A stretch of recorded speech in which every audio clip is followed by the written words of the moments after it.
laga yaabee inay caruur yihiin laakiin waxay goor hore dusha ka xifdiyeen heesta calanka iyo astaanta qaranka.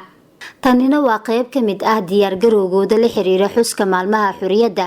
fariin nool iyo farxad hadlaysa xataa waxay og yihiin waxa maalmahani uga dhigan yihiin dal iyo dadba.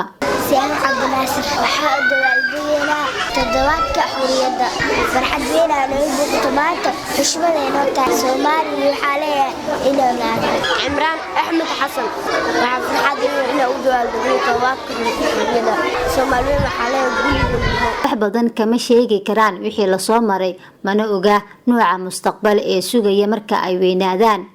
xuska iyo munaasabada markii sheeko ahaan loogu waramay waxay tan iyo markaas sugaal ugu jireen goorta ay maalmahan imanayaan.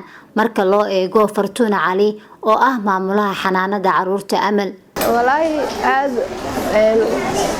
bishan bilowgeed ilaa hadda waxaan maleeyahay in ardayda aad u sii talagalay markaas munaasabadan dhowr jeer hore aan qabanay marka carruurtu waxay u sugayeen sida bil dhalatoo kale ma la gaaray goorma la sameynaa maalintee ku aadantaan su'aalo badan marka aad u faraxsan xitaa inay gaaraan maalin kasta aad ugu dharraan ma ka bariya ka dhiman 3 bari ma 4 bari ma maalin walba aan weydiinayeen marka taasna waxaan rabaa inay bartaan taariikhda wadanka iyo waxa ay ku imaatay iyo waxa looga sheekay iyo sida ugu weyn tahay yani dadka Soomaaliyeed maalinta oo kala ah.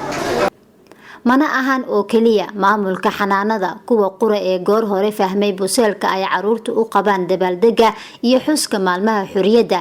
Hani Maxamed oo kamid ahayd waalidiinta caruurta waxay tan iyo markaas diyaarinayeen sidii ay maalintoodani u noqon lahayd mid xusuus ku reebta. laf dhabar u ah wadanka ilmaha qaran ahaanba taariikhda ilmaha inay wax badan wadankay ku ogaadaan waa wax aad u muhiimsan. xurriyadda kooda luuliyo wax waliba loo inta yariiriin qayb kamid ah noloshooda koritaankooda.